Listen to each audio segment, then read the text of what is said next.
yéen askan wi dara dootu leen ëmp ci gox bi ndax Mboro FM da leen di gën di jegele ci 101.6 mooy kàddu askan wi.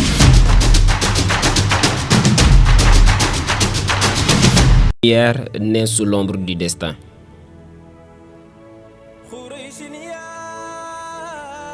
Flambeau divin aux éclats sans fin, Mohammed, perle des temps bénis. Guide des cœurs vers l'infini, ta voix résonne comme un doux appel. Un chant céleste, pur et éternel, par ta couleur, par ta douceur, l'âme s'apaise. Dans ta sagesse, l'amour se fraise. Messager noble, sceau des prophètes,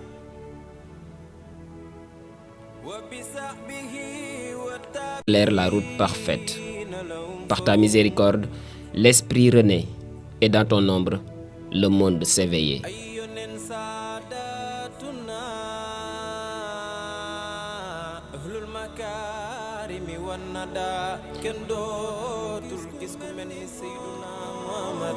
À toi le salut, paix infinie, étoile brillante dans la nuit, ton nom gravé dans chaque cœur. Mohammed, notre flamme, notre lueur. Que ton nom berce ton âme, que ton exemple soit notre flamme. Ô bien-aimé, au pur éclat, nous t'aimons d'un amour sans éclat. kooku Seydina Muhammad xayrul anbiya sallallahu alayhi wa sallam. am na solo. ok tabarakallah masha Allah Muhammadul Mansour. fa tabarakallahu lu ko waay tagg doyul. lu ko waay tagg doyul. ku ne mu ngi ci indi li nga xam. La foi s'élève, semence jetée dans les champs du destin. Chaque goutte de sueur, une prière brève, gravée à jamais dans l'écrit divin. Discipline et amour, piliers de la voix, un cœur soumis, une main qui donne, humble serviteur, loin de tout émoi. Cherche en son labeur le pardon qui résonne. Tout bas, perle pure au reflet d'or, sanctuaire de paix, espoir sans fin, où l'écho des cantiques encore berce le monde de chants sereins. Ô disciples du grand bâtisseur, que vos actes portent sa lumière, car dans chaque effort, dans chaque labeur, renaît le flambeau de l'univers. Kookoy Sëñ Touba, Xaadimul Rasuul.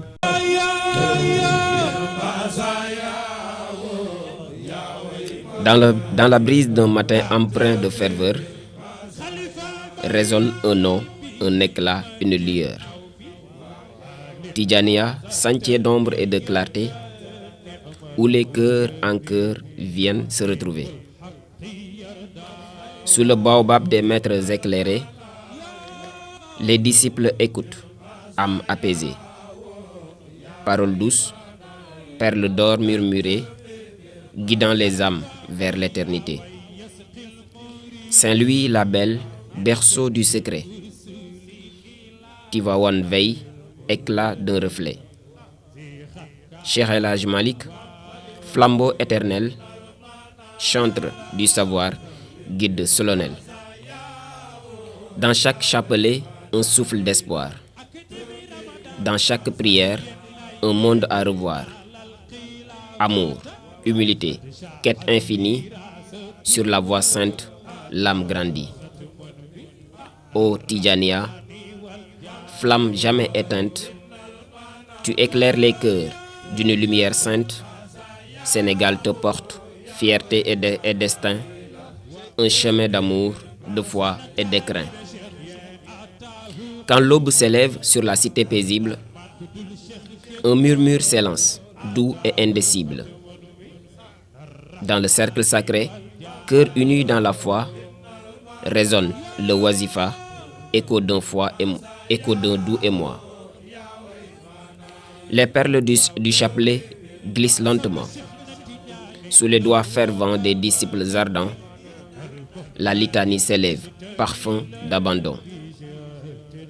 Louant l'Éternel dans une pure oraison, astaghfirullah pour les fautes passées, un chant de pardon, une âme lavée, la ilaha illallah, vérité infinie, un pont vers l'amour, une porte bénie.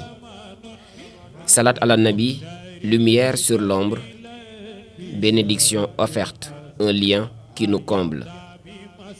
Chaque mot, chaque souffle, une flamme intérieure, éclaire la nuit et remplit le cœur. Dans la Tijania, cette œuvre est clé, un pacte sacré, un chemin de paix. Ô Wazifa, chant du ciel infini, tu guides nos âmes vers l'amour béni.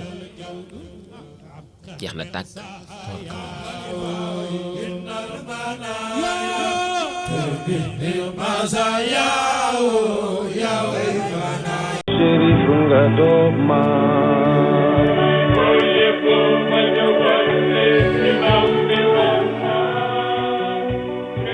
C'est intitulé Isa ibn Maryam, souffle de lumière.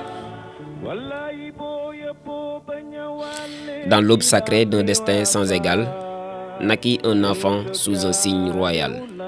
Sans père, mais béni d'un souffle céleste, il fit le miracle, l'élu manifeste. Marie, en silence, au pied d'un palmier, porta son fardeau dans la paix du secret. Mais à son appel, un ruisseau s'épanche, douceur divine, miracle qui penche.